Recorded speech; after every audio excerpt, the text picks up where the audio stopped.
Hey everyone, you're listening to The Public Affair with me, Andrew G. I see someone different every episode, but do me a favor, keep it between us. Hey guys, what's going on? It's me, Andrew G, and welcome to another exciting episode of The Public Affair, one that I've been trying to put together for many, many weeks, darling. And we've had to reschedule, but he's finally here. And I'm going to let you know who, well, you guys already know who it is because I do the announcements. But before we continue, I want to use this opportunity to thank Rogue Media Network, Mike Allison. I can't remember the new guy's name, but he's out there recording us right now. But big shout out to you too. And everything that you guys do for The Public Affair, I truly appreciate it. Of course, to everybody that continues to like, share, subscribe, everything to The Public Affair, show all the love and unconditionally. You guys truly mean the world to me. Thank you so much. Before we continue, I have to have my mimosa on hand, and I just want to give a shout out to a few of our sponsors of this episode of The Public Affair. Look, I drank before this. You know that, okay? Yeah.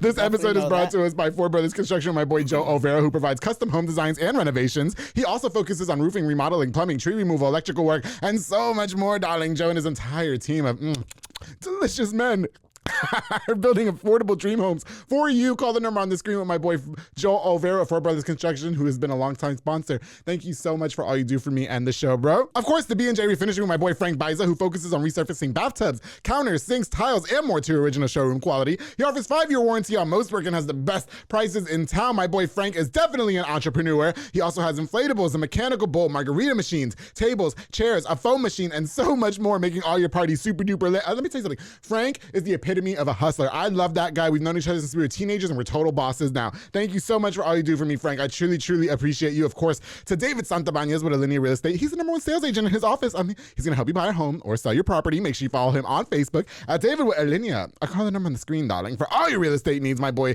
David Santabañez is truly the GOAT. Definitely the #1 real estate agent in town amongst the others, and he is the best. I love that guy. Thank you so much for all you do for me, bro. Of course, the Pee-wee's Crab Cakes of Texas. Oh, I'm starving, Anika. I'm starving. Serving the most authentic Cajun cuisine with a wide selection of signature crab cakes, pasta, seafood, and more. Now, my favorite is the crabby seafood pasta with a little razzle-dazzle. You just change the penne pasta with the fettuccine. It's amazing. The top recommended is the sun-fried catfish special served with seafood, pasta, potato salad, and 6 fried shrimp. Now, the fish is topped with Who Dat sauce. Now, Christian, I'm not going to tell you what it is. You got to head over to 108 Jim Drive in Hewitt or order online at orderpeeweescrabcakeonthego.com. To my girl, Nika Armstrong, thank you so much for all you do for me in the Public Affair, girl. I truly appreciate you. Of course, the Waco fencing and stuff with my boy Juan Morales. Now, Juan builds privacy fences and chain link fences.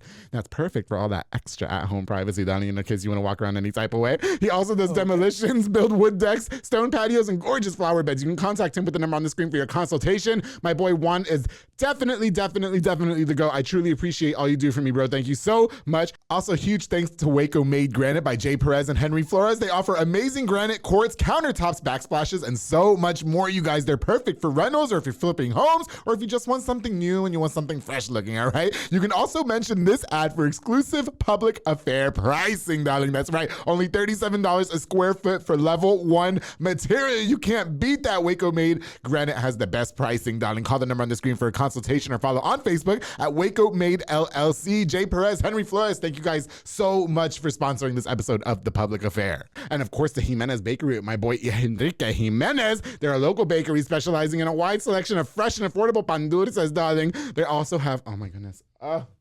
They also have the best tres leches cake for yourself or for a party. The mocha tres leches, that's my shit right there.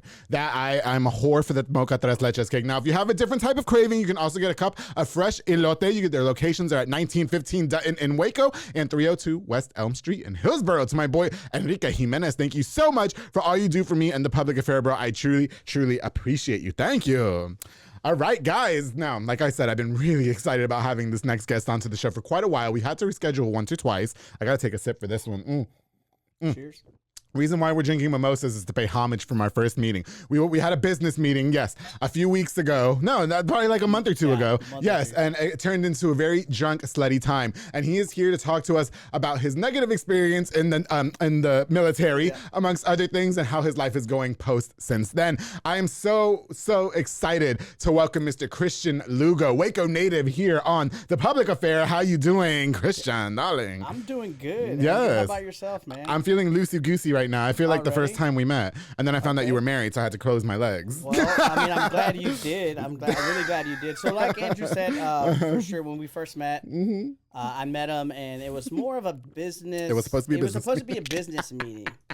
But let me explain how overdressed I was and how underdressed he was, and then I was trying to backtrack because I was like, it was a business meeting, but Yes. then it turned into lunch and then brunch. It was a brunch business meeting. Right. Because I like to do my business meetings over brunch now. Okay. Because I feel like that's how you get the real, like in a setting. I love brunch. If you guys don't know, brunch is like my thing. If you take me to brunch, I'm always down. I'm a brunch whore.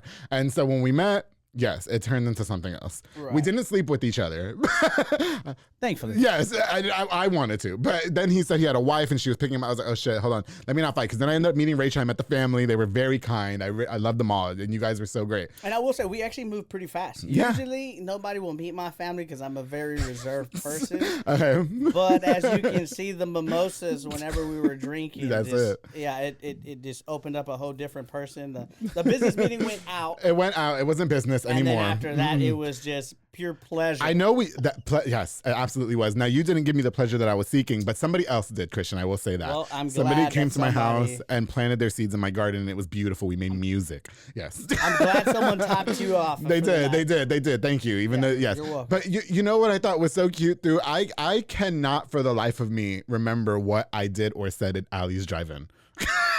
we made a stop at Allie's Drive-In. I can't remember why we did that. I don't know what I was doing in there. I apologize for everybody that worked at Allie's because that was just they're one of my sponsors. Well, yes, I know that's your sponsor. So again, just want to apologize for whoever was at Allie's on this random particular day. Yeah. You have someone like Andrew and someone like me, just like on this path, not even a path of destruction. They're not in a negative way. It's we were just out of there, and thankfully, we were very safe. Listen, Allie's is one of my driving. They fucks with me. They know that. Let me tell you something. Alexis has watched this show from episode 1. He's a fan. You know what I mean? Now, I don't think he was there. I just can't remember if I said anything that was. They're still sponsoring, so I didn't do anything too bad. That's good. Right. No, and that was awesome. I mean, obviously, they're one of the sponsors, so getting there, it was like, okay, what happened? Them. I don't know what happened. What happened in the conversation? Yes. All I know was that the conversation got super slutty very quick. Anyway, so Christian, I'm really glad that you're happy. I'm really happy that you're here. We've kind of changed the direction on how I wanted to take this episode just last night because you were a financial advisor, which you just stopped, but there was so much more that I wanted to talk to you amongst all of that, because I know you spent some time in the military. I know it wasn't the best experience, and we're mostly sold for it to be the best experience, and that's how, like, one of the easiest ways to turn our lives around and stuff like that, which we're going to get into in a minute. But, for people who may not know who you are, Christian, can you please explain to us a little bit about you and your life growing up? First of all, and shout out to your parents, because I love them. They were so kind to me in their house. Yes, for sure. So first off, obviously my name is Christian Lugo, born and raised here in Waco, Texas. You can talk to me. Wait, I'm sorry. I'm just looking at the camera. You're looking at the camera. You can talk to them if you want to, too, but look, I wore these jeans just for you. Really? Well, I expected more holes. Oh, you were? Did you want me to wear the shorts that go up to here for everybody? Just like we did in our meeting, Stop, I got to change. I got to go home and change. Yeah, please let him go home and change. No, but like I was saying, Andrew, so I'm born here in Waco, Waco native, went to university, graduated in 2009. Oh, okay. High school itself was just, high school was fun for me. Yeah. Were you slutty? That's it's okay. We love tough. Rachel. Shout out Rachel. Yeah. Well, no, it's not even that, dude. Like, honestly, like, I love my wife. She knows how honest I am. She knows my whole truth. So, like, not worried about that at all. But high school was kind of difficult for me, man. Because when you're like the face, I'm not gonna say face of the soccer team because I'm not gonna take away from everybody. Because in 2009 we had some good players. Okay, you had Wormy in there. He's pro. Right, exactly. So, Wormy. I think Wormy was like a sophomore, maybe junior at that time. Okay. We only had like 4 or 5 seniors, and it was like It was kind of difficult because you have 5 seniors who want to win state. Yeah. And then you have junior sophomores, a couple of freshmen. And so, like, that becomes a little bit more difficult, right? To make the goal, the state championship, if 5 of us won it, but then the others don't. Okay. You sound like you still hold some resentment. It's been 15 years, Christian. I graduated in 2009. If there's anybody that went to university and played soccer and they did not go far in playoffs, I promise you that probably still bothers them till this day. So it was like, soccer was like a religion at university. Soccer was my escape. Soccer was my religion. Soccer, I breathed it, eat it. Yeah. Everything, man. Soccer was it because. Did you have sex with soccer? Yeah, there was a ball. My soccer bag was unprotected sex with soccer. Okay, gotcha. Yeah. You know how high school years are totally unprotected. I got you. But no, like I said, it was difficult, man, because people saw a face, right, and all they saw was like a smile, and I was happy. But those were actually some of the darkest times. Really, what was going on, Christian? Well, I mean, so, dude, I was struggling, man. Yeah. I was trying to, I was struggling mentally to like just perform at a top level because I also ran cross country in high school. Yes. Okay. So Coach Chapman, R.I.P. Coach Chapman, like he played a huge impact in my life. Yeah. And I'm pretty sure he played an impact in a lot of people's lives. Okay. Man, I was struggling, and it made it real difficult because I was drinking at a young age. I started drinking at 12. I started drinking at 12 years old. I was going to Mexico for the summers. So they drink when they're 5. Yeah, believe me, I was there. Okay, we were sending the 5-year-olds to get us beer. I was like, "What is this? What is this?" So in Mexico, right? You start drinking young, man, and absolutely out there, life is a little bit different.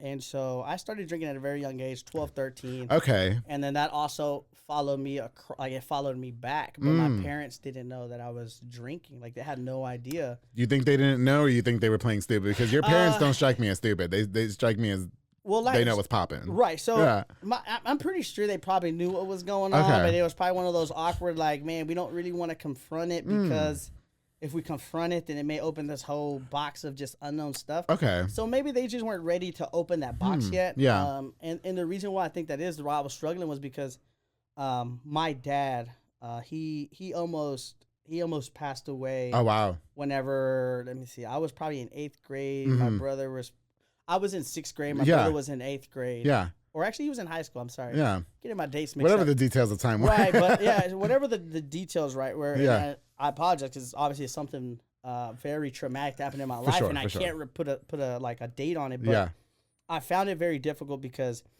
my dad almost passed away because he had an aneurysm. Oh. Right? And he lived with this aneurysm for about like a week. Oh, wow. For like a week. Yeah. Usually, like, if you look at like the studies and stuff, it's like a day or two, or even sudden people pass away. Man. And so he had like this major surgery, and like seeing him at Parkland Hospital in Dallas when I was so young, like my teenage years. Yeah.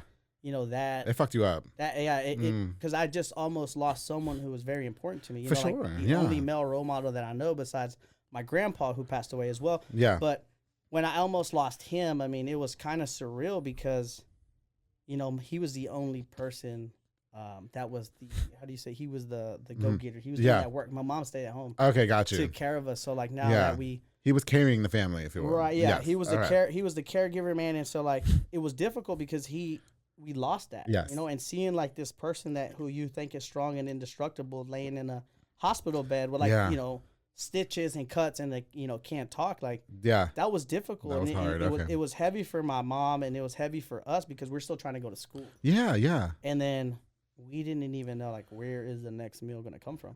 Okay. So, well, because mom's not working, and everybody mom had to be at the hospital with all the time. Yeah. So who's working? And and who was taking care of us? It was my grandma from Mexico. Okay. And thankfully, she's still alive to this day. She has dementia. Grandma Mexico. Okay. Yeah, grandma. Yeah. I mean, she's living with my mom. My mom takes care of her. She has dementia. Okay. That's a hard thing to see too, though. Dementia, Alzheimer's is terrible.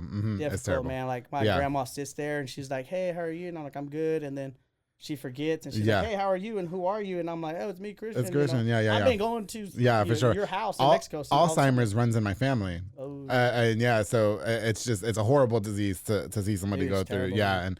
And anyway. Okay, so you're going through all that, right? And so you were drinking at 12, right? And then you stop. When that happened, did you pick it back up, or were you always drinking, or how did that work out? So I picked up drinking, man, because being a Hispanic family, I mean, everybody drinks. Uncles, they do. Aunts, we talk about this. Yeah. Everybody drinks. Everybody fights. Everybody has their own ways, right? But everybody loves each other. Yeah. For me, right, coming back to the States, I can't. My grandpa had a store in Mexico. Yeah. So getting alcohol in Mexico, even if I went to go buy, it wasn't a problem. Yeah, it wasn't nothing. When you come here, it becomes a little bit more difficult, right? Yeah. You're like, okay, I can tell you're like 13. Yeah. But in Mexico, they just don't care.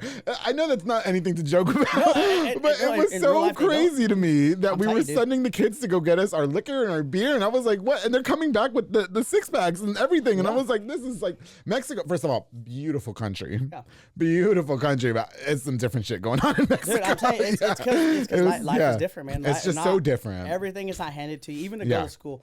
For example, my dad, he came to the United States at like 17.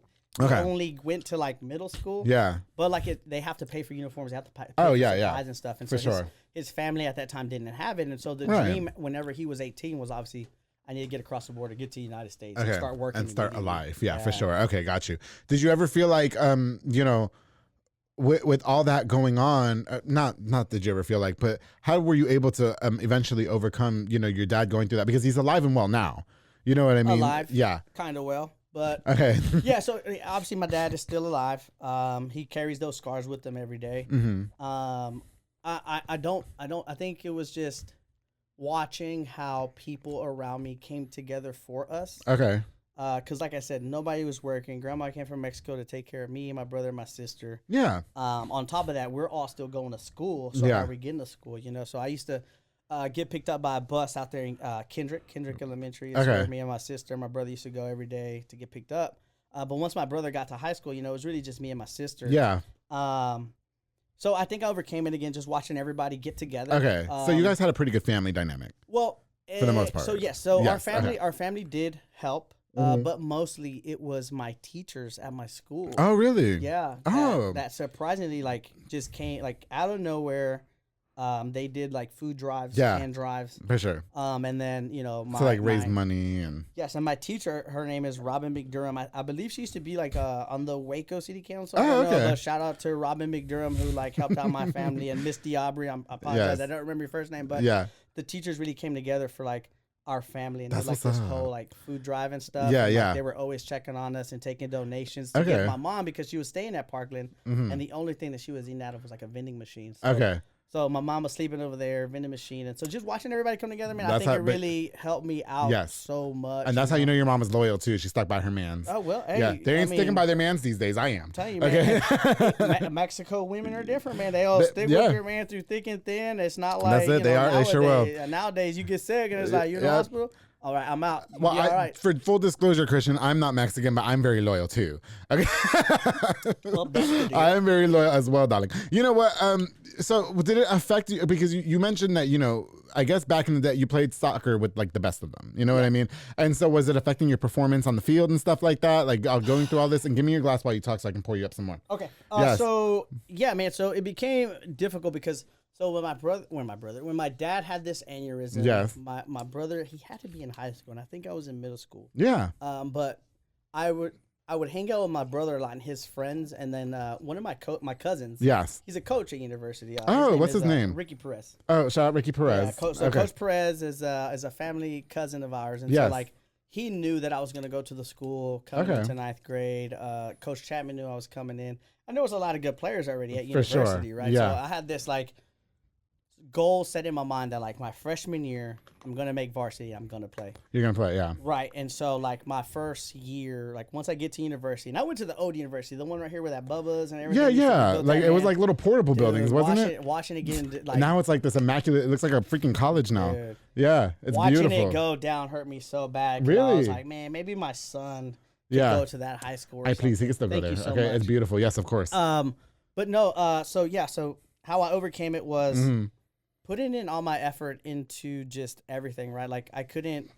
Yeah, I guess you could put your anger into punching a wall or something like that. But I just really put you put all it in that the game. into the game. Okay. And then in cross country, and the thing about me, bro, is I'm very I don't like to lose, right? And so this was the secret to winning in cross country, because I never ran distance before. I never ran cross country. I never did track, never did anything like that. But Coach Chapman was okay, well, everybody who plays soccer has to run cross country, so that way you get your cardio and you do the cross country season. I see what's going on. Mm-hmm. And then right after cross country starts soccer season. No days off. Yeah. Yeah. So it was kind of one of those deals. So I don't know Coach Chapman. Is this the gentleman, the older gentleman that passed away some years ago? Yeah, older white gentleman. Bald. He passed away. A lot of people, had a lot of respect for. I see. Yeah. Okay. Yeah, man. Just so I can get some context in my head. Okay. No, it's all good. And it's awesome because you get to see how many different people you interview. Yeah. But somebody can always say that Coach Chapman was probably someone who impacted their life. For sure. And Coach Chapman was that for me because my freshman year, I went to their office and I said, hey, I want to be captain of the varsity team as a freshman. Yeah. I know that's never been done. I know that's not. Shit. But I believed in myself so much because at this time I'm playing select soccer. I've been coached by, his name is Steve Firth. Shout out to Steve Firth. He came from the UK, started coaching our team. Is he hot? He's pretty tall. Some of those, yes. Yeah, okay, then he's hot, yes. This okay. guy's 6'7" with a British accent. Slide in my DMs, Coach Ehrman, whatever his name is. What's his name? Steve Firth. Steve Firth. Yeah, I think he's out there coaching. You can get this Firth. Here. You can get this filth, bro. It's not like filth. Don't you ever say that. This is not filth down here, Christian. Okay, this is a diamond mine. How dare you? Okay.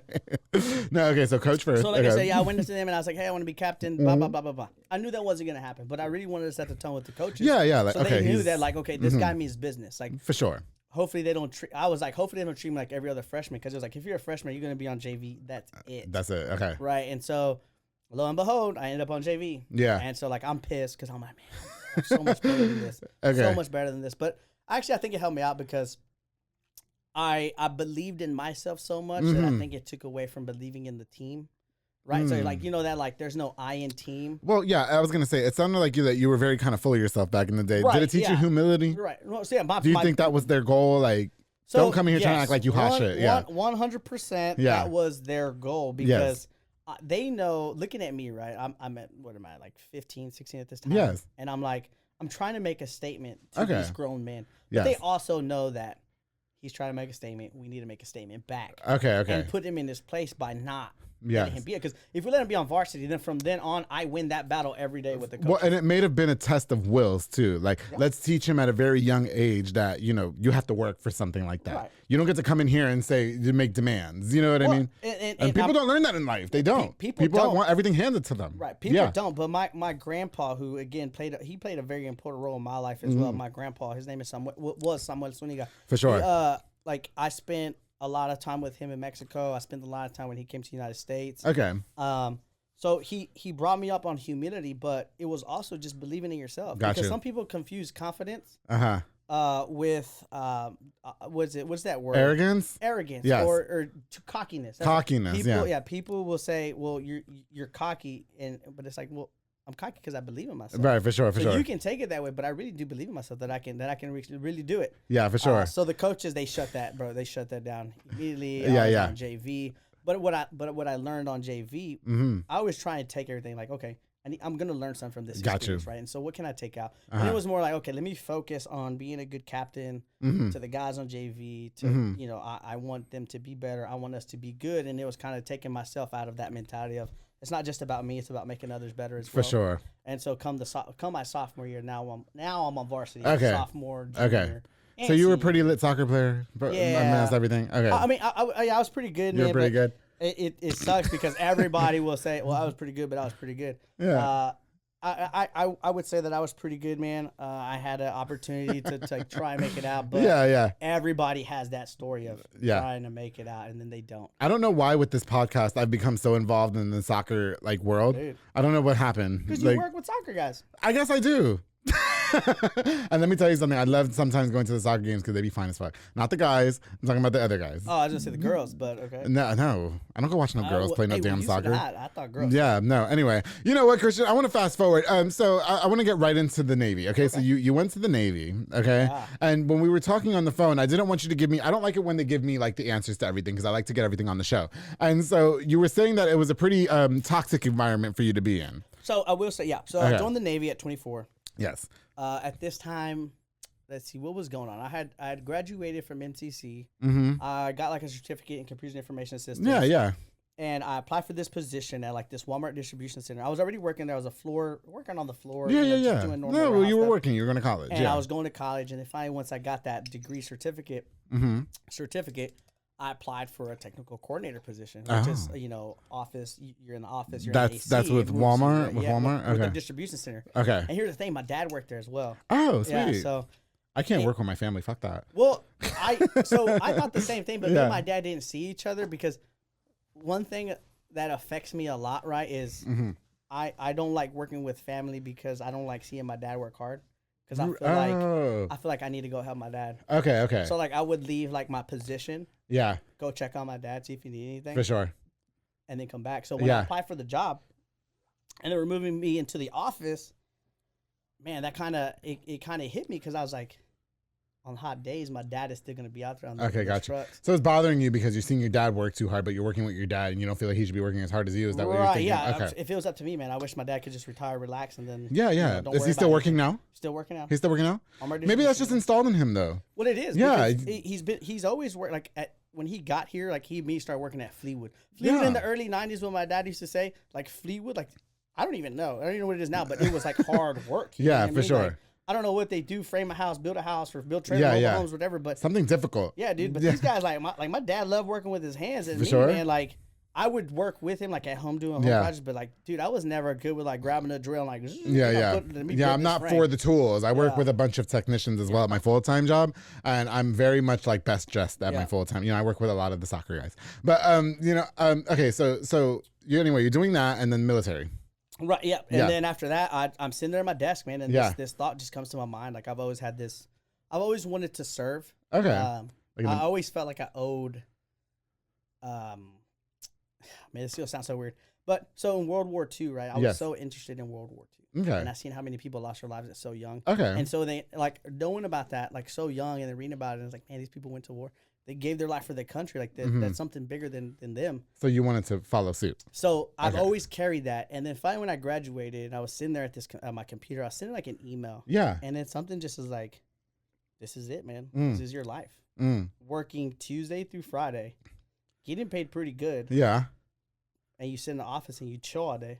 Wait, I need that job. Hold on a second. That sounds better than going to war. Well, trust. But you wanted more. But I thought there was more to life because I'm 24 and and I've always had this thought that like when I'm 75, when I'm 75 and I'm old and I'm sitting on the couch, I want to look back on my life and say, did I do everything that I wanted to do? Okay, gotcha. Right, yes. And then I never wanted to have regrets. For sure. So I'd ask myself, like, when I sit on that couch, am I gonna say, I should have joined the Navy? Am I going to carry that regret? Well, and you know what? That's great too, because we all begging for that Tuesday to Friday schedule. Bro, you know what I mean? With the weekends off and Monday, bitch. You know what I mean? Hold on, sorry. I'm telling you, man, we're applying to Walmart right now. Okay. Yeah, Walmart distribution. We're going to Walmart distribution center. We're going to work Tuesday to Friday, and I'm going to be slutty Saturday to Monday. Okay. So you end up joining the Navy. Is that correct? Yep. Okay. I was a recruiter's dream, man. Nobody had to come search me out. I actually searched them out. A recruiter came and picked me up at my house in high school one time. Picked you up. I thought that was a little weird too, but he was kind of hot. But I was underage. So I didn't want to try anything. You know what I mean? But like he was kind of cute, and he picked me up from my house to recruit me into the military. I'm sure it happened to a lot of us, and they were mad at me for not like taking the test serious. The ASVAB? I don't know what the fuck it was. I was like, I didn't want to do this to begin with. Why you picked me up? He was like, you're never. Well, let me. You know what? Shout out to that bitch too. Let me tell you something. He said I was never going to amount to anything in life. And welcome to the public affair, bitch. How about that? Okay, fuck that guy. He says you are never going to learn anything because you don't take nothing serious. It's like I have a podcast. You ever heard of FTP? Fucking what? Fuck that puto. No. He did. He fucking made me feel like shit, bitch. I was a sophomore. I was in pajamas and they came pick me up. He said, you're going to go to Afghanistan and play Xbox all day. Yeah, right. Well, I don't like X. Yeah, I was going to say, yeah, right. Go ahead. Elaborate. So after that, man, I went to the recruiter's office and I said, hey, this is what I want to do and I want to do it. And how am I going to go about it? They were kind of taken back because not everybody walks into the recruiter's office and says, this is what I want to do. Okay. And I've already looked it up and I've already researched it. This is what I want to do. So they were kind of like, okay, cool. Like, whoa, calm down. There is a process. Like you haven't even got to level 1. What's going on here? I'm like, no, like let me go tomorrow. Yes. So at that time, 24, I was like, okay, went in there, told them, they're like, okay, there's a process to this. Got you. We want to know if you're serious. I was like, I wouldn't be serious if I didn't come here. Right. I came looking for you. We ain't you wasting didn't call time. me. Yeah. Yes. What are we doing? And so from there, man, like it took me 9 months. To get in? To get in. I thought they just wanted you. No, it wasn't like that because I was trying to go for a certain job that required you to have like certain you needed certain numbers when you do like this physical test. Oh. And so like I was like at Gold's Gym, man. Like, 4 a.m. I was there working out. I'd go to work in the office, not do much, just get paid. Then as soon as I'm off, I'm out running in like Texas heat with the sweatsuit on. Then I'm going to go. Oh, so you were trying to get in shape. Yeah, like I was already in shape. I was just trying to get to the pinnacle of like what in shape was for me. Because once a goal's put in my head, that's it. I'm going for it. You're going for it. Okay. Dude, I even went sober those 9 months. Oh yeah. Okay. Like, that's how dedicated I became to it. Right. Like not drinking, no partying, no not nothing. drinking. No. It was just get up at 4, go work out. All I want to do in the military is be the decoy that has to go to the terrorist. I'll sleep with the main terrorist guy, right? And then you guys come in for the kill. That's all I want to do in the military. I don't need to be fit for that. You know what I mean? I got people in my DMs right now for this pudge. Well, yeah. Well, it's big boy season. Well, I'm not big boy anymore. Why didn't we think about that? Huh? Why didn't we think about sending you? Like you could Hello? have been like a spy. We would have been killed. Whoever. Yeah. You know what I mean? Like. Sure. Guys, I make the perfect decoy. Look at this. I'm a snack. I'm a whole meal. We should have sent me as a Saudi like decoy. I'm not playing no fucking games. I'm being for real. Like we could have went in there. We would have had. Listen, I would have gotten the. No, let me not. Because everybody that gets the Purple Heart deserves it. So yeah, I'm not playing with that. Here's the thing though. Like veterans will tell you that when somebody sees a Purple Heart, you may feel like, okay, they deserve that. But us in the military, we're just like. You were just the last one that got shot. I mean, wait. So you have different opinions. Everybody was on the way out. You were the slowest one. So. Oh my God. Okay. You know what, Christian? Listen, Christian. I have so many questions about the military. Okay, and listen, everybody's experience with the military is different. You know, and let me take this opportunity before we go to break to say that I support the troops. I am grateful for the troops because I can't do something like that. Do you know what I mean? Like, and the fact that people are brave enough to go out there and defend our country in different countries and go to war like that, I commend you. I am going to support you 100%.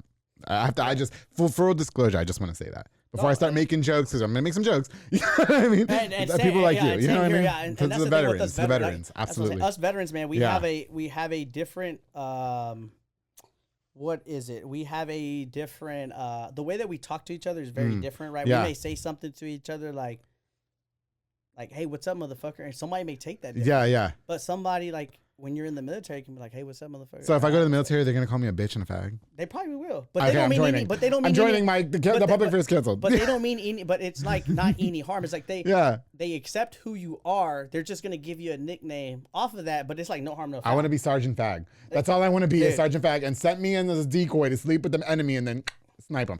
Listen, there you go. Christian, that could definitely be you. I've got tons of questions about the military because I know you didn't have the best experience in there. But we're going to take a little break, okay? And when we get back, we're going to learn more with Christian Lugo about his time in the military, his negative experience in the military, and what was really going on behind the scenes. He's going to give us all the dirt here on the Public Affair, so make sure you guys stay tuned in. Hey guys, I hope you're enjoying this really, really special episode of the Public Affair with my very special guest, Mr. Christian Lugo. Before we continue, I definitely want to use this opportunity to give a shout out to just a few more of our sponsors of this episode of the Public Affair. This episode is brought to us by the Queen, Ms. Juliana Resendez with JR Renovations. She's a general contractor specializing in commercial businesses and residential homes. She's a true queen, leveling the playing field in a male-dominated industry, Dolly. You can follow on Facebook and Instagram at JR Renovations or call them on the screen. My girl, let me tell you something about Juliana. Juliana has had a wall of shit just recently fall on her, and I just have so much respect for her. She is over there handling it like a true queen that she is. I want to like emulate my work ethics from her. Juliana, thank you so much for all the support that you give the Public Affair. I truly, truly appreciate you, girl. And you know that I'm here for you. That's all. I just want to use this opportunity to say that. That girl, you know, she's got a friend in me. That's it. Of course, the Banda's hauling service with Julian and Ana Banda. They rent dump trailers. You fill it up and they haul it away, darling. Your car breaks down. You call Banda's hauling service with Julian and Ana Banda. My car broke down. He came and got me. He said I'm going to be there in 20 minutes. He was there in 10 minutes. They also do junk removals and tree brush removals and haul cars in and out of town, darling. Book now with the number on the screen to Julian and Ana Banda. Thank you guys so much for all you do for me in the Public Affair. And I just want to say that I'm truly, truly, truly grateful to see how much your business has grown with Banda's hauling service. Congratulations to you guys. You guys deserve everything. Of course, the Embrace Fitness with Lisette Luna and Amanda Switzer, those snacks. They teach group fitness classes that are fun and dynamic, darling. Those girls are hot. They specialize in total body workouts by Escalate and by Jackie and Zumba Step. Classes are Monday through Thursday at 6 p.m. and 7 p.m. You can also contact them to rent the building that they use for parties and small events. Those girls right there, they're snackish. They want to make you look snackish. Embrace Fitness. Thank you guys so much for all you do for me in the Public Affair. I truly, truly appreciate you. Y'all know we can't go on without thanking Allie's Driving with Alexis and Diana Rivas. We were just talking about them. Their convenience store located where the old Kobe's is in South Waco, darling, 2105 Dutton Avenue. You can stop by for delicious snacks or a cold drink. Now, if you need a beer for a party or yourself, they got you with a huge freezer stocked with a wide selection of ice cold beer. You can order from the kitchen too. Huge freezer, lot of beer. Me and Christian went in there when I was drunk. Okay, they also have a delicious selection of food to satisfy your appetite or to go with that cold beer. Go there for Enchilada Friday and get it with the pig's feet. Get it with the pig's feet. I know pig's feet does not sound good, but I want you guys to get it. Mason, go get it with the pig's feet. Okay, you can stop by this monumental convenience spot in South Waco today to Allie's Drive-In. Thank you guys so much for sponsoring this episode of the Public Affair. Of course, to my girl Nancy Pulsini with Parkway National Insurance, who provides insurance for all commercial trucks and tractor tractor trailers. She also provides insurance for contractors along with home and auto insurance. Basically, for all your insurance inquiries, you got to hit my girl Nancy Pulsini with the number on the screen. Y habla español también to my girl Nancy Pulsini. Thank you so much for sponsoring this episode of The Public Affair. And of course, to one of the longest running sponsors of The Public Affair who's made sure that I've looked super snackish for more than 120 episodes of the show, Mr. Sid Rodriguez with Elite Barbershop, located on Hewitt Drive. You can call the number on the screen or book the Squire app to book your next appointment. Now you walk-ins are welcome as well. They have Marcus Guerrero, Chris Reyes, Santos Cordova, David Rodriguez, Isaac Chavez, Clint Fletcher, Isai, all snacks making you look like a snack too. Elite Barbershop, basically when you go to Elite Barbershop, you're gonna look like a snack like me. And then like you should go there because Clint cut my hair and then I got laid the next day. I'm just gonna say that. Yes, I did. Okay, Clint cut my hair and Sid too. Sid, when he cuts my hair, I get laid all the time. So thank Elite Barbershop. Thank you guys so much for sponsoring this episode of The Public Affair. All right, guys, we're gonna get right back into it with my very special guest, Mr. Christian Lugo, here on The Public Affair. Finally, I'm so excited that he's here. Here we go, guys. Christian, darling. Yes, sir. Before the break, we were just talking about your military experience. Yes, sir. Okay, and we were talking about me being a decoy, blah, blah, blah. But, you know, when we were on the phone, and I didn't want you to get too into it when we were on the phone because I don't like rehearsing the show. Right. Okay? And so you said that your experience, and listen, everybody's experience with the military is different. You know what I mean? Yep. And listen, big shout out to like my friend Manny Palomino who served in this country, and you know everybody who served in this country. Like I said, I'm a big supporter for the troops. You guys do something that people like me just don't have. I don't have the heart. I don't have the courage. You know what I mean? And people like them, they go out of the country and they defend this country. They make sure that we get to do things like I get to do this. You guys have my 100% unconditional support, 100%. Now, your experience was a little bit different inside the military. Can you walk me through that? Yeah. So again, mine wasn't different because I'm joining at 24, right? So at 24, I have I would say life experience, you know, like I was already going to college. I had just finished. I just applied for this job. And so like, it's a pretty big position with not much to do. Yeah.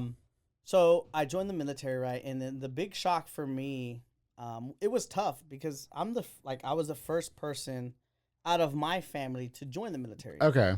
And Hispanics, man, like I don't know if you've ever been in the world of Hispanics and military. It's kind of it was a difficult conversation to have with my parents, but it was kind of one of those where it's like they knew me to where he's gonna do this. Yeah. So we either have to get on board with it, or we say we don't support you, and Christian is still gonna do it regardless. Got you. Was your family supportive, like your parents? So at first it was difficult. Okay. But they know me. Yeah. They know me very well. Like you're gonna do if you don't support me, I'm still gonna. You're gonna do it Right, regardless. I'm gonna do it regardless. I got you. So it's kind of just better just support them and say, hey, go for it. Don't even fight it. Just do it. Yeah. Okay. And that's how I've been. Yeah. Right? That's how I've been. Okay.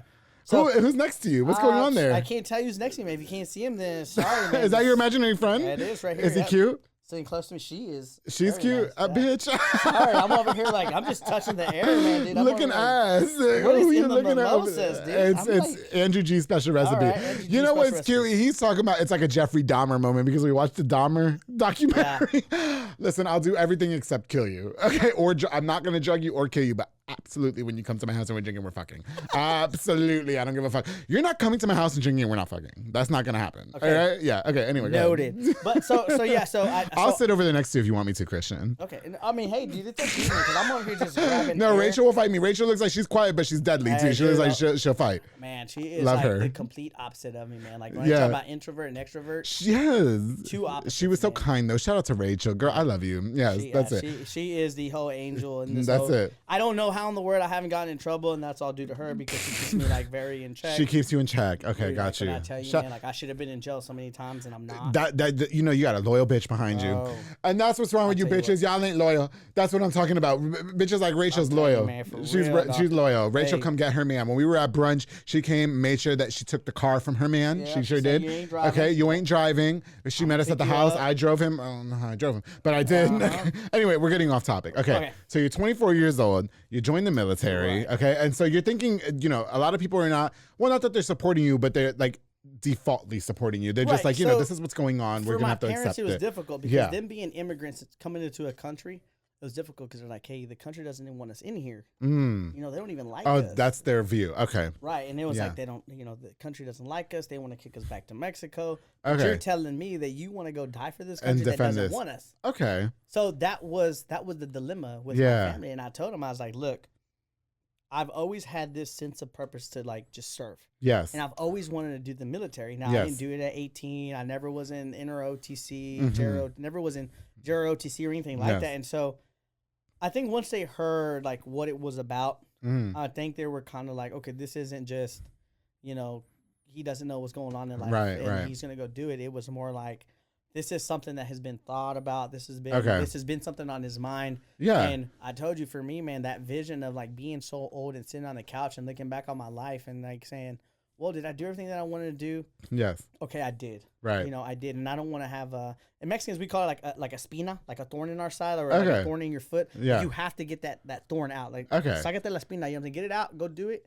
If it works, it works. You just felt like you had to go do it. Yeah. For me, it was like, if I don't do it, I'm going to regret it for the rest of my life. I got you. So is it a positive experience at first, though? Because, here's the thing. We're all sold that when you get into the military, life for you is going to be easy after that. We're going to pay for everything. You guys are never going to have a financial worry in the world, blah, blah, blah. Obviously, you have to go defend your country, which means going to war. And, again, big shout out to everybody that's done that. I support the troops 100%. I want to make sure that if you guys don't know anything from this episode, that I am disclosing that I support the troops 100%. Y'all need anything from me? 1,000%. That's it. Y'all need anything from me, whether it be some money, a place to stay, this ass, I got you. All right. But no. Like, so for you, you're sold on the dream, like, okay, I'm not going to have a financial worry in the world. I'm going to defend the country. Everything's going to be good. What's going on in the military, Okay, so for me, it was, once I got there, I finished boot camp. Boot camp was okay. It was tough for many people, but for me, it was like, okay, getting yelled at, working out, listening to people. Okay, I'm 24 years old. I'm with like 18, 19, for 21, 22. Like kids. Rarely will you have like a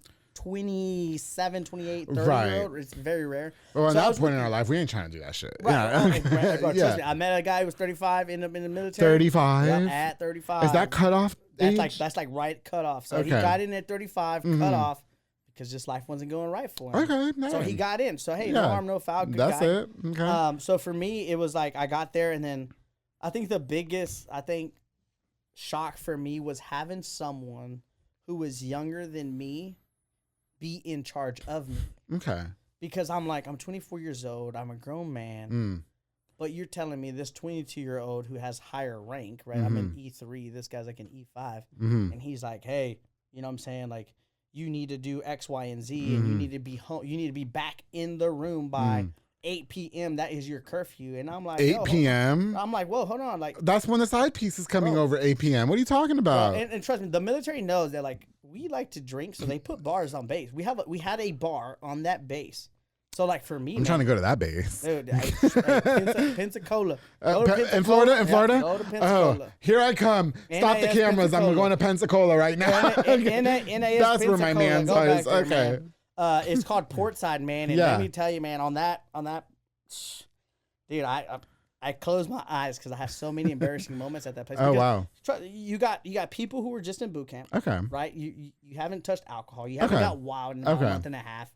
And then once you get out, it's like, hey, you're back on this base. There are rules, right? You have to be back phase 1, phase 2, phase 3, phase 3 being the highest, right? Phase 3 means you can sleep wherever you want so long as you show up the next morning. Like I can be a side piece on phase 3. Yeah, whoever gets there from boot camp, phase 1, you got to be in at 8 o'clock. Okay. So you got to learn how to get drunk real quick, real fast, early. To come back no problem. We day drink here. Hold on, wait. I'm taking notes, Christian. Go ahead. Let me get my Apple Pen. Here we go. Why do you think most of us like veterans are like alcoholics? Yeah. Well, because that's why. You're getting drunk at 3 o'clock in the afternoon. You're trying to get drunk before your curfew. Right, which is 8 p.m. And then after that, you go to phase 2, then it's 10 p.m. Now you're getting drunk early, faster, and now your curfew's at 10. Okay, 10 p.m. Once you get to phase 3, you get into that overnight. Phase 3 is when I can become a side piece. Right, phase 3 is you're going to Pensacola Beach. Pensacola Beach. You're already getting a room. Right, you're going to go out. You're going to get on Tinder. Grinder. Okay, Grinder. Well, I'm going to say Tinder for me. Tinder. Grinder. Swipe. Swipe. Match. And then you match. Okay. Got the room. I don't know what we're doing. What we do? No, I got a side piece because I'm on phase 3. Boom. Okay, boom. Okay, back to it. Anyway. Phase 3. Side piece. Cute. Okay, Allison's gonna love that when she edits this. Okay. Okay, so you're on phase 3, right? Yep. Okay. So phase 3, and then from there, man, it's just let me tell you, man. The things that happen on that base in people's cars and dude, like you had like at this Are they getting point, blowjobs? Are they getting blowjobs? Well, okay. Let me tell you this. You were saying like the military, you're not gonna have to worry about much. Well, that's what they sell us, Christian. With all due respect, you know what I mean. But see, I'm coming at 24, as in I'm getting paid as an E3, and that's about $800 a week. That's about 2 weeks. Oh, that ain't shit though. So E3, you're getting about $800. But here's a trick though, man, and I would tell everybody, here's a trick. If you join the military at 18 and you're married, dude, you're gonna you get more money.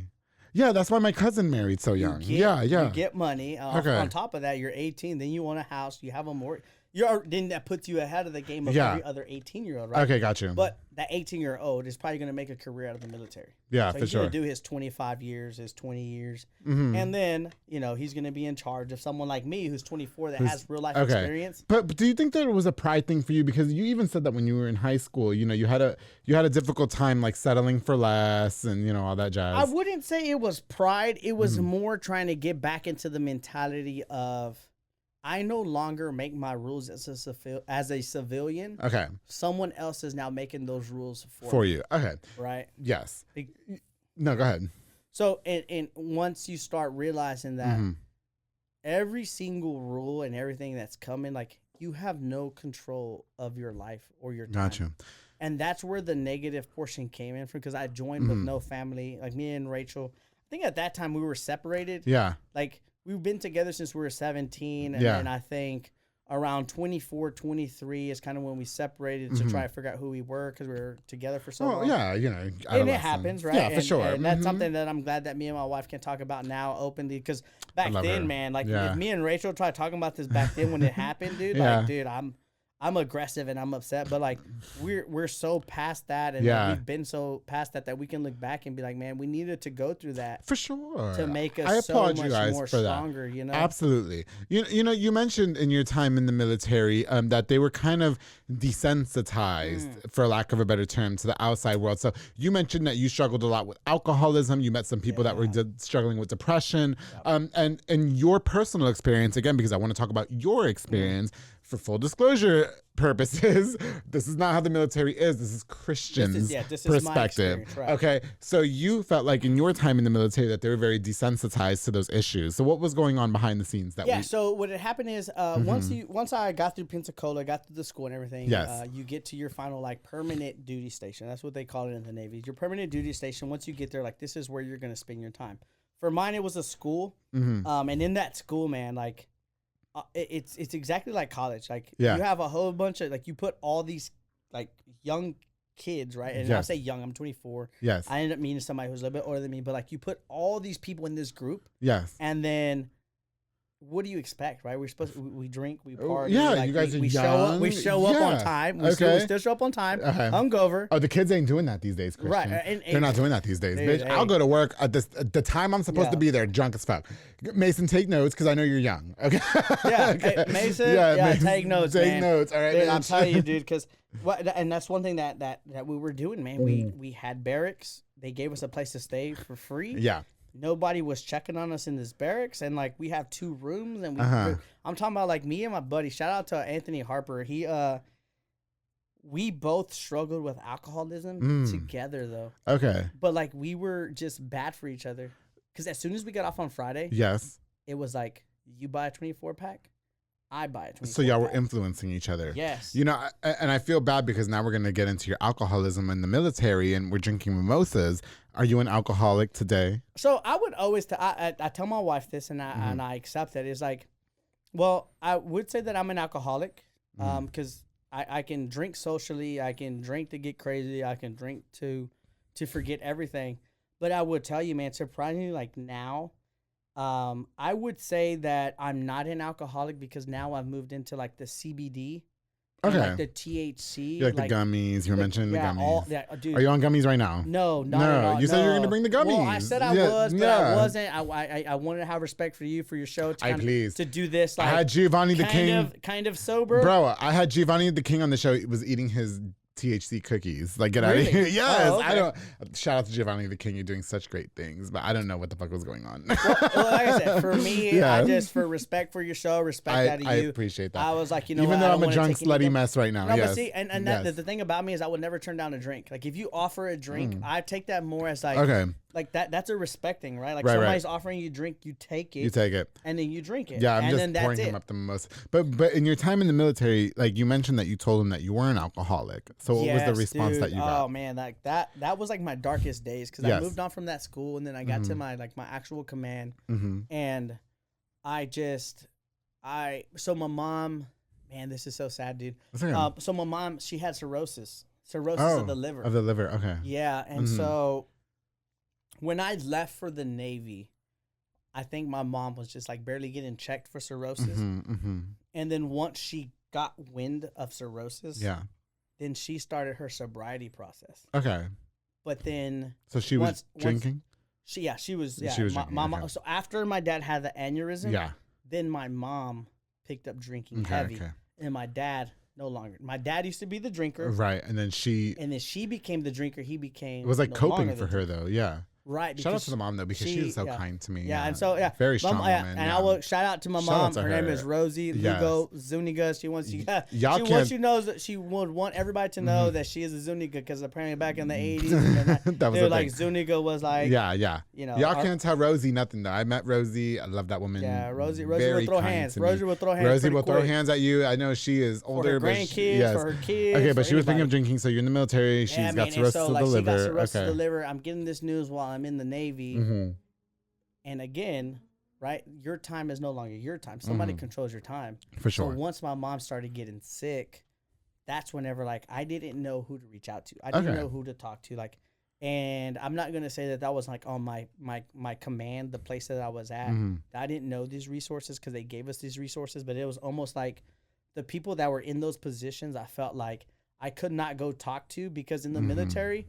In the Navy, like if you don't have collateral duties, which is some of these positions are just a secondary job to their primary job, like they won't pick up rank. So some people are doing this just for the points to pick up rank, to move up and you know in their career and get higher pay, which I get that, right? But like if you're in that position, you also have to be empathetic to people who come to you and say I have issues. Absolutely. Instead of being like, you have issues. Well, I have issues too, buddy. So but like get over it. Get over it and move on. And so is that what happened to you? I would say it was like that, but on it was like times 10 because I can deal with my own issues. Absolutely. I can deal with my own feelings, right? Yeah. But I didn't know how to deal with like my mom almost losing her life because my mom got put in a breathing tube. She was in the hospital.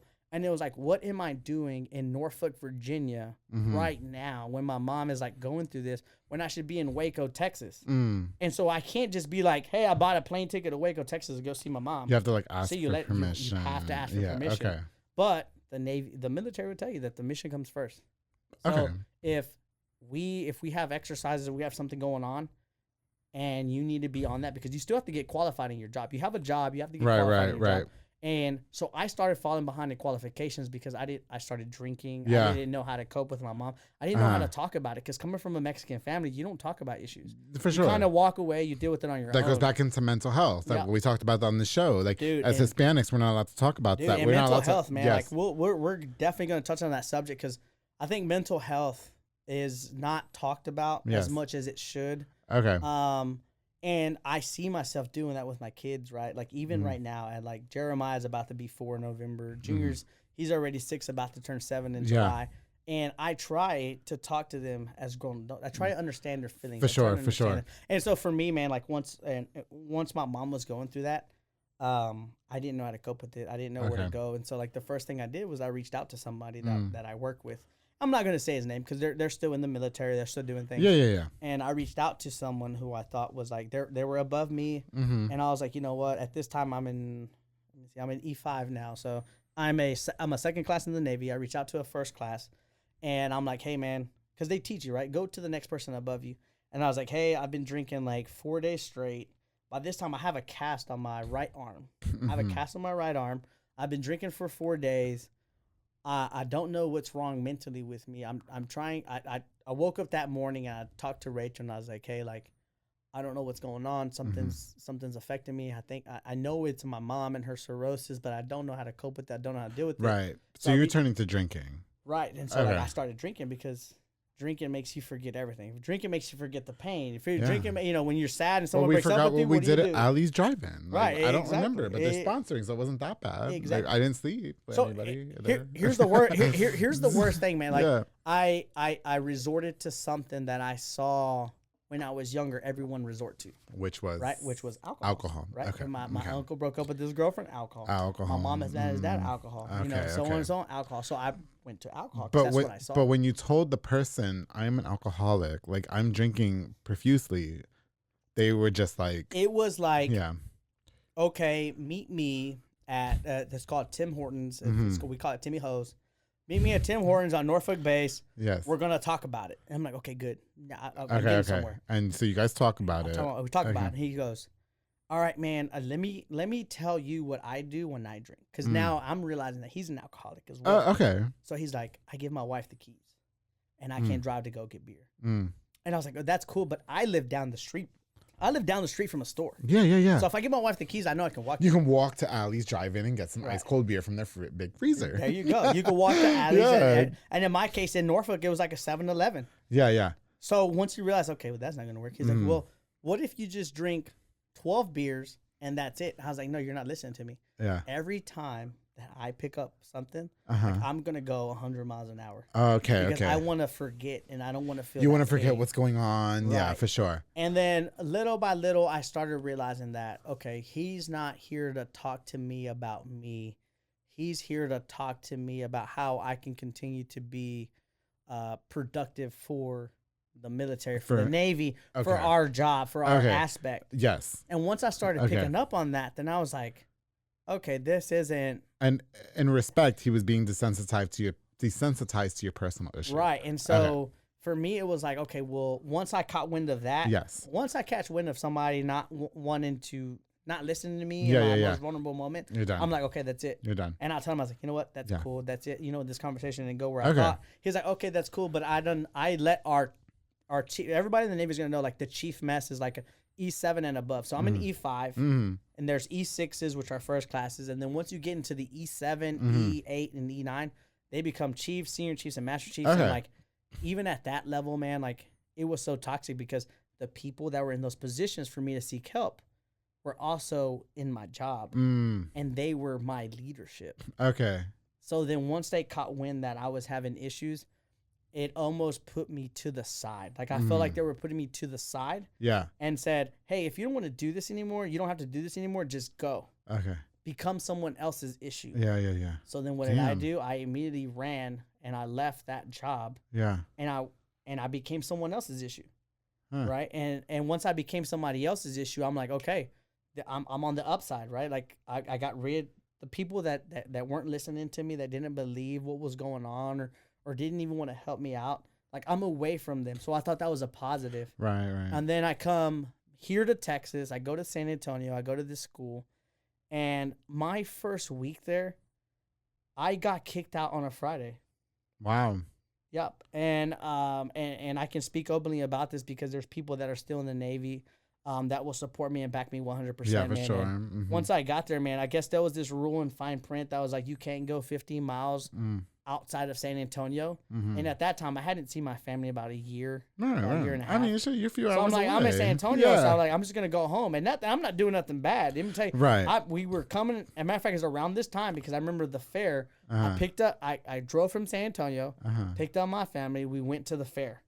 Got to the fair. I get a call. They're like, hey, where you at? I'm like, who is this? And they're like, you need to be back in San Antonio, like, within 5 minutes. 5 minutes, bitch. I'm in Waco. It ain't going to be no 5 minutes. Yeah, I'm like, no, it ain't going to be 5 minutes. Like, it's going to be 2 hours. Like, hey, you're supposed to have watched 10 minutes ago. I'm like, hold on. Because I'm considered now what's a fleet returnee, right? Like, who's been in the Navy. I go to a school where people were coming out of boot camp. They still have certain rules. And it was like, hey, fleet returnees have no rules. You just need to show up Monday through Friday, do what they do. you guys will be good. That was presented to us. And so what did I do? On Friday, I go home, right? And Saturday, Sunday, I spend time with my family, go back on Monday. For sure. Dude, I got that call, man, and I was like sweating bullets because I was like, fuck, man. Like, I've never done anything to get in trouble. Yeah. Now here I am potentially about to get in trouble. Because when you get in trouble by the Navy, that's it. Dude, they'll take your pay. Yeah. And at that time, I was the only one working. Okay. You know, my wife, Rachel, was going to school at that time. I was the only one working, and so here I am in this predicament. Like, they're about to stop my pay. I'm going to get deducted in rank. Like, it just sucked. Yeah. And when I tried fighting for myself, for the truth, and I was like, hey, when we came here, you know, the people in charge of us told us that we didn't have to do that. But now you're saying, who was in charge of them, saying we had to do that. Right. And so I had to go meet this lieutenant. I had to go meet this lady who's in charge of the training. Yeah. And, dude, the guy lied. He lied in front of me to her to make himself seem like he had put the rules out. Like, he said, hey, I told these guys they couldn't do that. Right. And I'm sitting there looking, I'm like, dude, I'm not a liar, man. I can't sit there and lie to someone in their face. For sure. And he actually did that. He lied to my face and said, I told you you couldn't leave. You had to be here. Yeah. You know, blase. And I'm like, no, you did not. Yeah. And then I showed that lady my text messages with the other fleet returnees that have been in the Navy. Okay. And they were like, yo, we had no clue. We had no idea. I showed her the proof. She was like, well, I think you're lying. She took that guy's side. And from there, man, I got kicked out of that school. Okay. So you were done. Dude, and I'm like, okay, you know what? I left the other place because I became someone's issue. I got here. I just went home. Right. I came back immediately when they told me still problems. And still problems. And so then I said, you know what? That's cool, because there was like a little clause in the contract that was like, if you fail to convert to a new job, then you can just get out of the Navy. So that's what happened. So I would say, okay, hey, it says this in the verbiage. I'm gonna get out the Navy. Boom. So I went to this class to get out, and then on the last week, that was supposed to be my last day in the military. Good thing he reads the contracts, by the way. You have to read the contracts, guys. Yeah, read the contracts. Read the contracts. Read the contracts because I still got tied into a year and a half. Okay. I still got tied into a year and a half. Okay. When I left, I was like, okay, I'm ready to get out. I'm in San Antonio. Waco's about 2 hours away. It doesn't make it that difficult. Me and my wife are good. 2 hours. 3. I hate when people lie about the length of a commute, Christian. All right? It's 3 hours. Shut up. Okay, 3 hours. It's 2 hours to Houston, 3 hours to San Antonio. Okay. Hold on. 2 hours to Houston, 3 hours to San Antonio. 2 hours to Austin, 3 hours. I said that wrong. Okay. Okay. No, but so and so that's what it was, man. It became a I was like, okay, I'm ready to get out. I'm here in San Antonio. Waco's right there. You're going home. We're close. Yeah. And then when this lady called me and she was like, hey, I have some news to break. I was like, okay, what is it? She's like, I sent that verbiage and everything up to the highest person that you can send it to. For sure. And they said, no, you still have a year and a half left to complete. Okay, so you had to fulfill your year and a half. So from there, it was like... Well, did they breach contract at that point, do you think? Dude, you know, in the military, again, it's difficult because, like, nobody cares more about you than you. So, like, if you go out seeking for help, you got to understand, man, everybody's just there to get an easy paycheck. Okay. You're gonna find people very rarely that will help you out. I was one of those few people that would help people out. Absolutely. And so for me, man, once... it was such a fucking bummer because I thought I was about to be out. Yeah. My family was like 2 hours in reach. They were right there. And I was like, man, I'm about to get out. And you have a year and a half left. Dude, and then they said year and a half left. You're going back to Norfolk. I got you. On top of that, we're going to put you on a ship. Oh, wow. On a... Like in the ocean. Navy in the ocean. Ship. Yeah. You know, and let me tell you, man. With fucking Free Willy and shit. Dude, get out of here. Yeah. Coming from, like, the aviation side of the Navy where you don't really see ships and you don't stay on ships, right? I was like, holy fuck, man. This is going to be a huge fucking shock. Yeah. And, like, dude, I dreaded it, And I dreaded it. And I was like, oh, and this is where the mental health issue came in. Because I was like, fuck, dude, like, what am I going to do? Like, I was drinking heavy. Yeah. Like, I was talking to Rachel, and I was like, I don't know what I'm going to do. I have no idea how that life is. And, man, that life, what I've heard sucks. Yeah, for sure. Fucking sucks. And trust me, man, I got the shit in the stick. And my last year and a half in the Navy, it fucking sucked. Yeah. But I'm so glad that I had the friends around me to go through that suck with. And dude, and I'm telling you, man, like, suck with? We sucked together. Everybody sucked together. Yeah. Dude, it's not gay if it's underway, man. I'm telling you, man. And I'm joining the Navy. Yeah, join the Navy, bro. I'm telling you, man, it's not gay if it's underway. But, man, I had really good friends, man. Really good friends that I met. I got put in a position where, like, I could talk to everybody, help people, and do everything. So you guys were all there for each other. And that's what, dude. And we used to stay up until, like, dude, when I say, like, 4 in the morning. Yeah. Like, we worked from 7 to 7. Okay.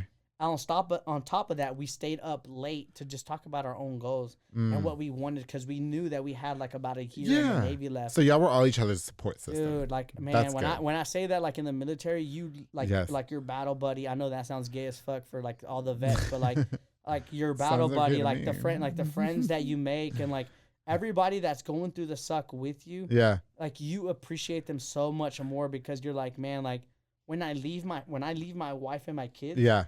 I'm going to see this guy and that guy longer than I have seen my wife this month. Got you.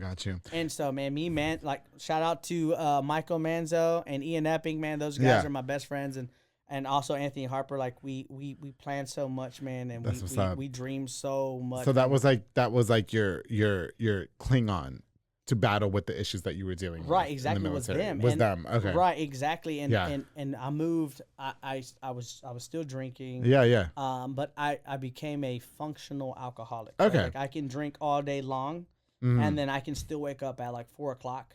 Yeah. Go to work, show up on time, be there before everybody else. Do your thing. Do my thing. Do my work thing.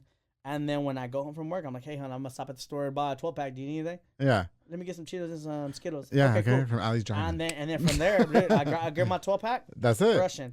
Yeah. Crushing. And then I wake up again 4 in the morning, and I was like, okay, cool. And you're doing your thing. Doing my own thing, man. Functional alcoholic in the military. Never got in trouble, except for I got kicked out that school. Yeah. Never showed up late. Never done anything. Right. And then you ultimately get discharged. Right. Honorably discharged. So honorably discharged. So July 4th could not have came any sooner this year. Me and my wife had been dreaming about. My birthday's July 3rd. We can celebrate. Damn. Yeah. That's dope. That's fucking dope. Dude. I know it is. I'm dope too. That's the day that like I fucking left. And like I got dude, I'm telling you, whenever they assign my leave to say, hey, you can use the days that you've earned. Yeah. And they've said, hey, you can. The days that I've earned. Yeah. You can use that. I was like, holy fuck, man. Like, so much weight was lifted on my shoulders. That's it. Like, dude, we had a hotel from like, was it July maybe 2nd to like the 5th? Yeah. Because we weren't sure. But once they said, hey, you can leave, you're good, go. That's it. Dude. Full on slutation, party. Yes. I'm telling you, but if you think that there's no party or no slutation or no nothing. Oh, honey, please don't play with me. I'm telling you, man. Please don't play with me. Yeah. Dude, them DL military, man. I've seen married people go to different countries. Yeah. Get with someone else in their command or who they work with. Yeah. Become buddy, and then go back home, come back to the States, and then go back to the marriage. Oh, but that's Waco. That's the town. Yeah, these guys go back to their wives. I said that. I said that. You know, I'm a big secret keeper. You know what, Christian? God, I hate that we're running out of time. But you know, I did want to talk to you about a couple of more things. You know, gays in the military. You know what I mean? I know that was a controversial subject back in the day. Did you meet any gays in the military? I will say that I've met gay individuals that were in the Navy with me. And did they try to sleep with you? No. Okay. But I will tell you that I've known gay people in the military. Yeah. But I've worked with someone. His name is Jordan Wright. Shout out Jordan. Wright. Shout out to Jordan. He was the first gay individual that I had to work with, like sitting next to each other. Yeah, I'm telling you, like we're out underway. We're out to sea for about 3 weeks. And so I'm seeing this guy for 3 weeks. Sign me up. but the crazy thing was like he taught me what I was like what I was just I guess what I was blinded to. Okay. Like what gay individuals go through. Yeah. He told me his life story. Okay. And I was like, man, like, dude, that's tough. You know what I mean? Like that sucks. Yeah, but, like, for sure. You're here, you're doing stuff that like, you know, not every person can do. And you're still struggling because like he's gay, right? Yeah, He was sleeping with individuals and everything. And it becomes a little difficult, but he taught me a lot about himself. He taught me a lot about myself. And so that was the first person I ever worked with. And like to this day, I still have Jordan's back, and I will forever have his back. He worked with me, and dude, did you have a different perspective on gays after meeting Jordan? No, because I've had gay friends before. I think when we had our meeting, I had mentioned I think the first gay person I don't remember. He don't remember. I don't remember. But I think the first gay person that I met was Cece. Oh, Cece, we love Cece. Yes. She was on the show, yeah. Cece was trans. The first person. Was the first person that I met. And then Cece, Cece bartended at bars, and so I'd go to these bars, and Cece would be, "Hey, Cece, how are you doing?" I've always treated everyone with respect. I don't care where you come from, because the military has made me so I don't care where you come from, because I can work with anybody. Got you. But I think Cece for me was the first person that I met. Yes. And then from there, man, it was just I don't care what anybody does. Even still to this day, I don't care what you do. You're doing you, yeah. You do you, enjoy life, live life, because you only got one to live, man. As long as we ain't trying to get in them jeans. Dude, I can guarantee you two things. I can guarantee you the day that you were born, and I can guarantee you that you're going to die. And if you enjoy life in between those times, man. For sure. Dude, life becomes a lot better. Yes. Well, Christian, goddamn, I wish that we had 5 hours, but we are running out of time. I will end with this. Do you have regrets joining the military? Oh, no, man. I don't have regrets for doing anything that I did. I'm glad I did it. I got the thorn out. I will say that, again, the Navy is not a bad thing. This is just my experience. This is just what I experienced. I try to tell individuals that, if you're thinking about joining the military, please hit me up, man. Okay. I am an So you would encourage it? Dude, I would encourage it with the truth. Yeah. I will give you my truth. Yes. Because if somebody would have gave me my truth when I was going, I probably would have thought about it twice. And I would never stop anybody from serving, man. Right. You learn a lot about yourself, and then you learn to work with others. There's a lot more to it. But I will say that if you have any questions about joining, if something is on your mind about it, please reach out to me, man. I'm an open. I try and tell people reach out to me all the time, but I think people are afraid to just ask the question. They're like, "Hey, man, I'm nervous of being yelled at.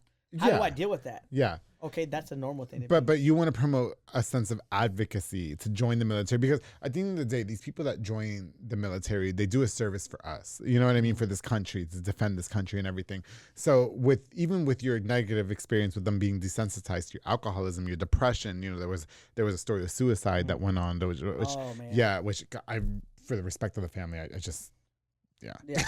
You know what I mean? But with all that going on, you would still encourage somebody to do so, but this is what goes on behind the scenes? Yeah, I would definitely give everybody just my experience, the positive and the negatives. I would never make the negatives more than the positive just to stop someone. I would give someone the absolute truth, just so that way they go in there knowing that this is what happens. But I also don't want to ruin it for someone. For sure. And then the one thing that you talk about, the suicide, man, that was tough, because saving someone from suicide, I've never dealt with that. Right, for sure. And so knowing that, I was put in that position and I dealt with it, and it was okay.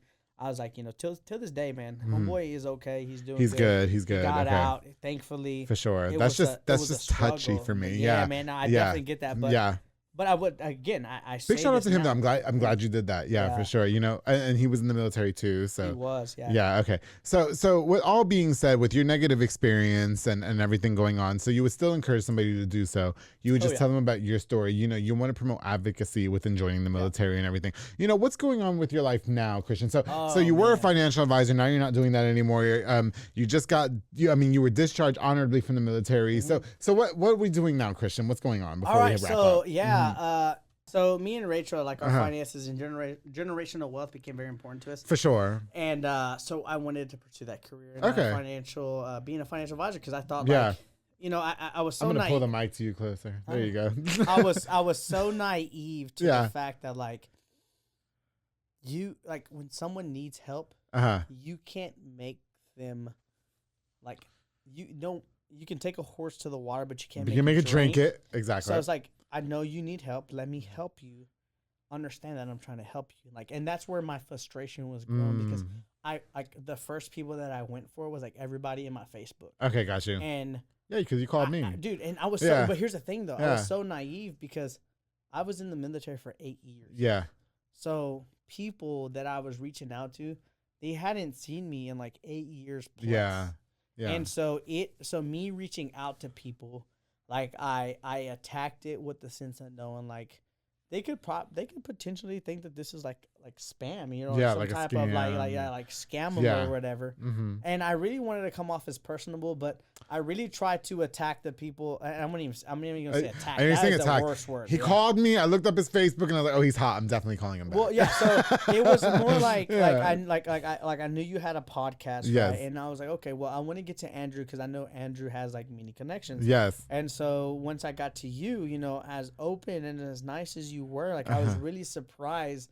Because I'm sitting in my apartment in Norfolk, and I'm sitting at this like kitchen table, and it's like fucking black, and I'm like, man, I'm trying to figure out like how can I have an income coming in by the time that I separate from the Navy? So you know, I was watching your podcast, and I saw your podcast, and then when I called you, man, to just be taken back from how like down to earth you were. You had no clue who I was. Official. I was just official. Like I am with everybody. And I'm telling you, man, like I was playing Nintendo when you called me. Andrew was himself. Yes, in my underwears. He was himself.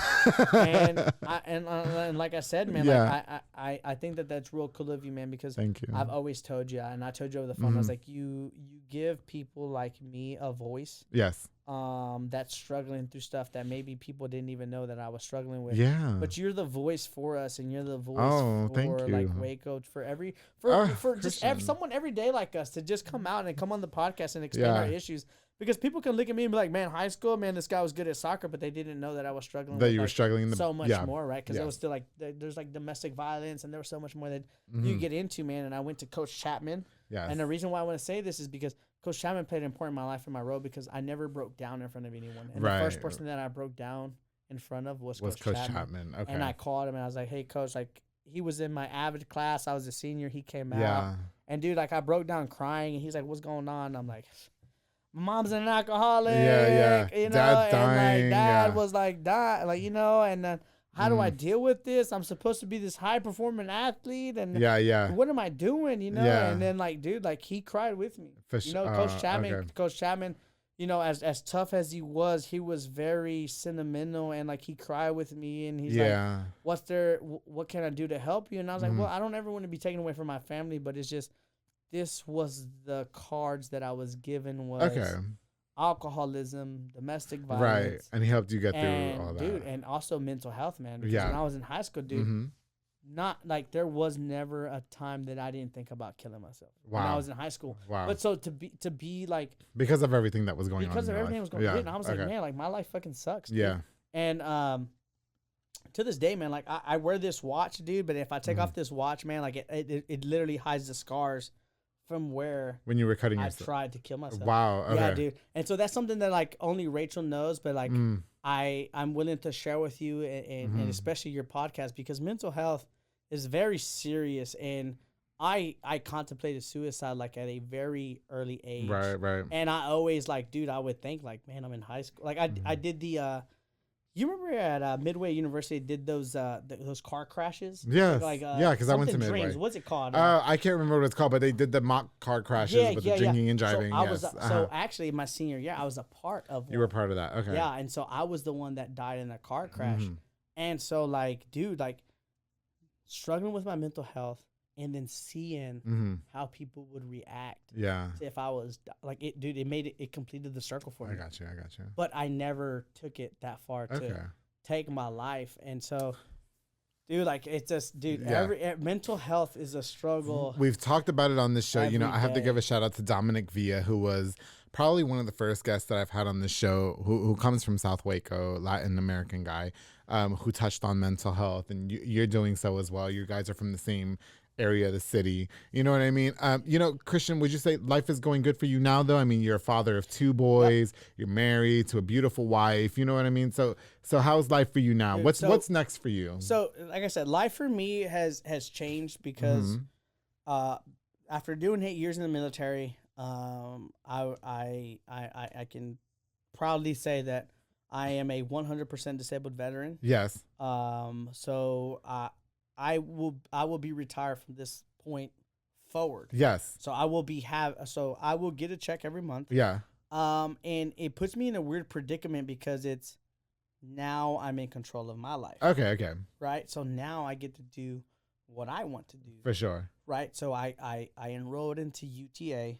Okay. I said, you know what? I want to get a bachelor's in communication. There you go. Because again, I feel like just everything that I've been through has been through a lack of communication. Okay. So it just seemed right to go to school for communication. Okay. So now I get to go to school. I get paid for going to school. Mm-hmm. I also get paid for now being a 100% disabled veteran. Okay. And so now, like, I feel like I'm in control of my life. Mm-hmm. I've now expanded to I haven't. This is like my first drink of alcohol. Besides, like yesterday, right? We went to a pumpkin patch out in Dallas, but like I had one beer. Yeah, that's literally what I had. But like now, I'm into the whole CBD and THC, and I wish that like every veteran or everyone in the service could at least try it because. Man, like the drastic change from drinking alcohol to just doing a CBD gummy to just even like smoking flower that's not even real THC, dude. I'm saying, man, like this is all legal, dude, and like it helps me out so much with like my anxiety, with my depression, and I'm a whole completely different person because now I get to be a father to my kids. That's what's and up. I think that that's 100% like the only thing that I ever wanted was just be a father to my kids. Well, Christian God, I'm so sorry that we're out of time. I wish that we can go on for 5 hours. Like I tell all my other guys, take that last gulp of that mimosa, darling. Okay, so you are a full-time. You need more? We always need more. Well, listen, we are wrapping up, Christian. Okay. Okay, so I will not be wrapping it up. Not with me, at least, right? All right. Not with Andrew. Not with Andrew. Okay. He's got a wife. She tried to fight me. All right, guys. Listen, Christian, I enjoyed having you on The Public Affair. Okay. Thanks, man. And big shout out to Rachel. Big shout out to you. Unbeknownst to everything that you went through in the military, you seem like you still have a really good head on your shoulders. You seem like you're just trying to get your life together. And, so you're a full-time student now.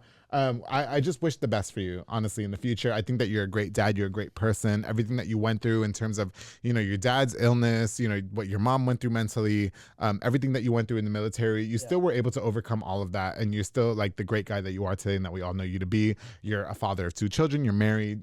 Big kudos to you. No, for sure, man. And I appreciate that, man, because I do realize that, it does take a lot to be a father. Mm-hmm. And I will tell, every day I will give praise to my wife, Rachel, because that's someone who I can listen to, that I can talk to and say, hey, I'm struggling. Yeah. And she will do anything and everything in her power to make sure that I'm not feeling a certain type of way. Now, I'm not triggering you with the mimosas, am I? No. Please don't. Okay, because I'll take that shit right back from you, all right? No, not at all. Negative. Because Rachel's going to come pick me up. But I do have to just give a special shout out to Rachel because I'm telling you, man, she's been with me through my worst. And when I say worst, man, like... Dude, like I've been like bad, bro. You have a solid woman behind you. Yeah, I've been bad, and it took us to break up, right? To then realize to get back with each other when I was in the military. Like we were perfect for each other. You know what I mean? And we to this day we're still good, and to this day, man, I don't know how she does it. Yeah, but she deals with 3 boys. She's sticking with her mans. What you talking about? She deals with 3 boys. Take notes, bitch. I'm saying, man, all I want to do is be a good father to my sons, and just raise them with no regrets. And I want to just be the dad that maybe I felt I never had. You know what I mean? Or maybe that we feel that we never had. Like I want to understand my son and talk to him. But you know what? This was a very vulnerable episode for you, and I really appreciate you coming on again. I wish that we had 5 hours. Unfortunately, we are out of time. Christian, I sure do appreciate you coming on to The Public Affair. I know our first meeting was more turned up. You know what I mean? And we revisited without the mimosas. You know what I mean? And both of us are drunk, slutty messes right now. Okay. A little bit. Yeah, okay. He might go home and have a 3rd son. But you know what, Christian, unbeknownst to all of that, I truly appreciate you coming on to the show, telling us a little bit about your story, your time in the military. If you guys need some advice in terms of joining the military, you can, of course, reach out to Christian Lugo. He's just your average Joe here from South Waco. Right now, he's living in Dallas. You're a student full-time. And whatever you ever need from me in The Public Affair, please reach out. We got you. Dude, and by we, I mean me, because it's just me. Dude, I really appreciate that. And I really want everyone at home to know that I told Andrew this when we had the business meeting, but really, man, Andrew is a voice for us. Thank you. Oh. We should all really, appreciate Andrew and what he does, because the dedication that he has to this podcast is unmatched to anyone that I've ever spoke to before. Well, Christian, Thank you. Yeah, for sure, man. Thank you. You know, somebody called me a leader in the Hispanic community the other day. I replied and said I'm just a slut. So, but I'm glad that they view me in a leadership position. Yeah. I'm very glad that we had the opportunity to meet on this. Well, we'll talk more on this show. And, you know, this definitely is due for a part 2 here in the future because there was more that we could touch on. Unfortunately, we are out of time, you guys. So thank you again so much for watching this episode of The Public Affair. Christian, thank you so much for coming through all the way from Dallas, Texas. Dallas. Am I? Dallas. Yeah, right? Technically Dallas. Okay. You know, best of luck to everything for you in the future. Big shout out to your wife. Any last minute shout outs you want to give out before we wrap up? No, that's it. I just want to give a big shout out to everyone that has been there for me. When I played select soccer, there was a family that really looked out for me. They paid for me to play select soccer because my parents couldn't. And that's going to be Terry Newberry and her husband, Byron Newberry. And basically, you know, like I said, Coach Chapman, man, and everybody who's been there with me. And I apologize again if I've ever, I just disappeared out of nowhere and now I'm back. But, you know, seriously, if you need anything from me, please reach out, whether it's military related or not. You know, again, Andrew is very dedicated to what he does. And this is not scripted. I promise you. He did not say, Christian, you need to say this. But I say this because I believe this. And, you know, Andrew, again, is very dedicated to his podcast. And he gives a voice to people like us. And if you're not supporting him, then you're fucking wrong. No, Christian, darling, stop. You're going to make me cry. All right. Well, Christian, I appreciate your kind words. Thank you so much for coming on to The Public Affair. For everybody that tuned in, thank you guys so much for watching and liking this episode. Don't forget to subscribe as well and share it. Of course, I've got more on the way, and I definitely want to use this opportunity to give a shout out to just a few more of our sponsors of this episode of The Public Affair. This episode is brought to you by Soka Soccer Academy with Dominic Gutierrez and Ariana Gutierrez, located at 3304 Franklin Avenue. They offer team, small group, and individual skills training, darling. They also have elite skills training to make your kid a superb star athlete with after-school programs and, of course, holiday programs as well to keep those kids busy. They have open play on Mondays and Wednesdays for ages 16 and older at 8:30 p.m. with Morrow, a.k.a. Christian. I call him Silly Buns because he's a little ferocious and he's a silly buns. Only $5 to play. Follow on Facebook at Soka Soccer Academy and on Instagram at Soka Soccer 254. Soka Soccer Academy. Thank you guys so much for all you do for me in The Public Affair. Of course, the Montezuma Boxing with Edward Barragan. They're a boxing gym dedicated to train you to be a superb boxer. And of course, to get into shape, they offer walk-in workout classes at 5:30 a.m. and 7:30 p.m. And of course, sign up for their boxing classes, darling, to improve that hand-to-eye coordination and overall better physical condition. Montezuma is training champions, darling. Call the number on the screen to follow on Facebook at Montezuma Boxing with Edward Barragan. Thank you guys so much for sponsoring this episode of The Public Affair. Of course, the VS Transportation LLC with Pelon Villa and Yasmin Landeros. They provide power-only services locally and over the road at an affordable rate. They also move freight in a dry van such as box items, palleted materials, most retail dry goods, and more. They also provide hot shot services now, darling. They're independently owned. Call the number on the screen today for more information to VS Transportation LLC with Pelon Villa and Yasmin Landeros. Thank you guys so much for sponsoring this episode of The Public Affair. Of course, to my girl Sonia's Event Planning and Rentals with Sonia Childers. She's an event planner that specializes in weddings, quinceañeras, baby showers, corporate events,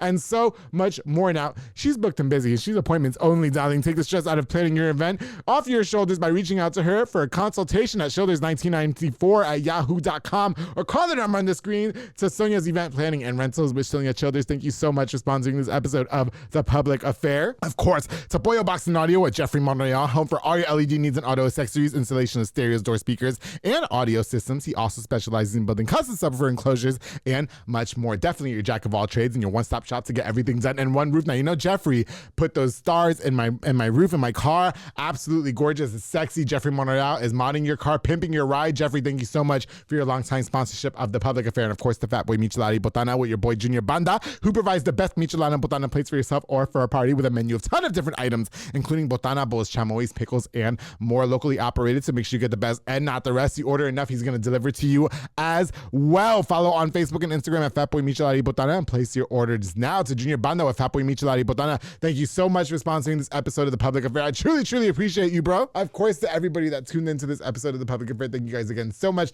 To Christian Lugo, I only wish that we only had 5 hours. I really wish that we had 5 hours, but thank you again so much for your candidness, your openness, for being so real with us, keeping it official with us. Thank you so much, and it was so great finally having you on the show. If you guys ever need any advice in terms of joining the military or anything, if you need a shoulder to lean on, hit up my boy Christian Lugo. He's been through it all and he's got you. And to everybody else that tuned into this episode, don't forget, darling, to always keep it between us.